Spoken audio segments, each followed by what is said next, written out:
My dear students, I hope you all enjoyed your summer break and you are taking good care of your family members as well as yourself.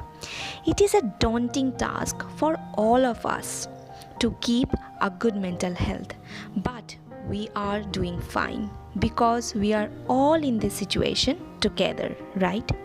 So, for our first few classes, instead of moving on to any new topics, we will revise and recapitulate what we have already done in our previous classes. Number 1, that is nutrition in plants. So, what is nutrients? The components of food like carbohydrate, fat, protein, vitamins, and minerals are called nutrients. Nutrients help living organisms to build their bodies, to grow, to repair the damaged part of their bodies, to provide energy to carry out life processes. Okay? So, what is nutrition? The mode of taking food by an organism and its utilization in the body is called the nutrition. So, what are the modes of nutrition? There are two main modes of nutrition in living organisms. They are autotrophic nutrition and heterotrophic nutrition. So, what is autotrophic? Autotrophic nutrition in which organism can prepare their own food. So, organisms which can prepare their own food are called autotrophs. And heterotrophic nutrition? In this type of nutrition in which organisms get their food directly or indirectly from plant, that means they are dependable on any other organism. Organisms which get their food directly or indirectly from plants are called the heterotrophs. Food making process in plants is known as photosynthesis. Photosynthesis is the process by which plants prepare their food by using sunlight, water, carbon dioxide, chlorophyll. You already know this thing. Photosynthesis takes place in the leaves. We all know that sunlight is obtained from sun, water is absorbed by the root and transported to the leaves.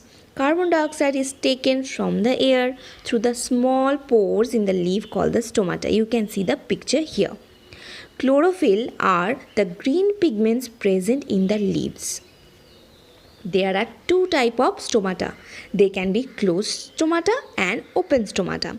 They also regulate the exchange of gas. So we all know that chlorophyll uses the energy from sun to prepare food by using water and carbon dioxide. What we learn here? That plants need carbohydrate which they form in the process photosynthesis, and also they need protein and fats need protein, so they need to synthesize protein. So how can they do that? The soil has some bacteria which convert nitrogen from the air into usable nitrogen in the soil. Farmers also add fertilizers containing nitrogen into the soil because nitrogen is very essential, because from nitrogen plant can derive their protein. Plants absorb this nitrogen from the soil along with water and other constituents to prepare protein and fats. Next one is the cells. You have seen that buildings are made up of bricks. Similarly, bodies of living organisms are made up of small units called the cells. You can see it in the picture. Cells can be seen only under microscope. Some organisms are made up of only one cell.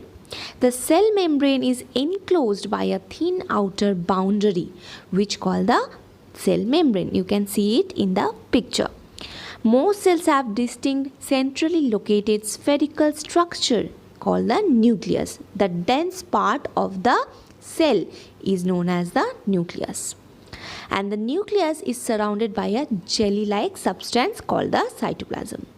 So we can divide the mode of nutrition in plant in two categories, autotroph and heterotroph.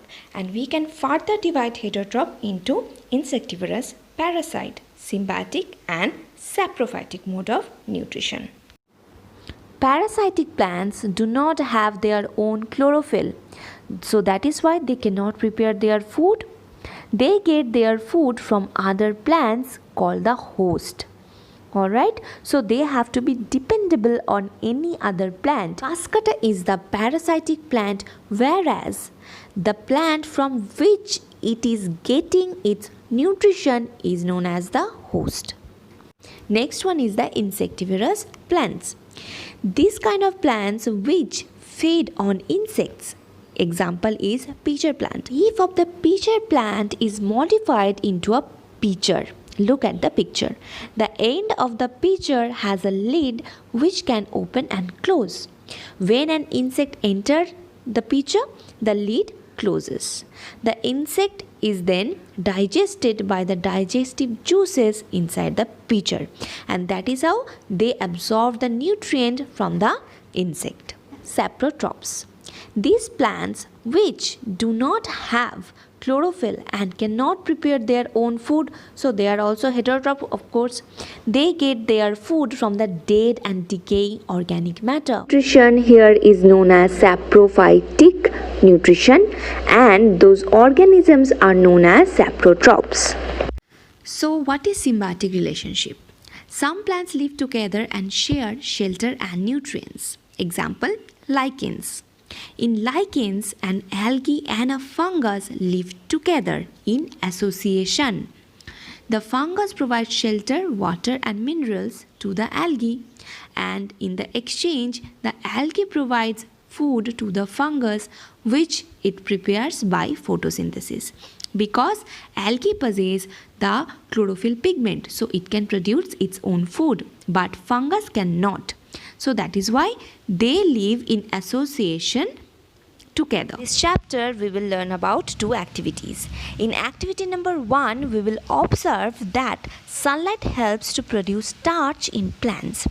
That is why when we treat the leaf help of the iodine solution, the leaf which will get the sunlight will turn into blue-black, and the leaf of the plant which kept in the dark does not turn blue-black. So this shows that the sunlight is necessary for photosynthesis. So in our next activity, we will observe that the bread mold can grow on a piece of bread after we leave it for 2 to 3 days in a warm place. So what happened here? Bread mold or the fungus is a saprotroph. That is why it can grow on a piece of bread and absorbing nutrients from the bread. How nutrients are replenished in the soil? Plants absorb nutrients from the soil, so the nutrients in the soil decreases. So farmers add manure and fertilizers to the soil to increase the nutrients in the soil, just to balance it. The bacterium called rhizobium, which lives in the roots of leguminous plants like grams, peas, basins, etc., can convert nitrogen from the air into soluble form in the soil and makes the soil rich in nitrogen. In return, the plant provides food and shelter to the bacteria. So again, the plant and the bacteria sharing the symbiotic relationship together.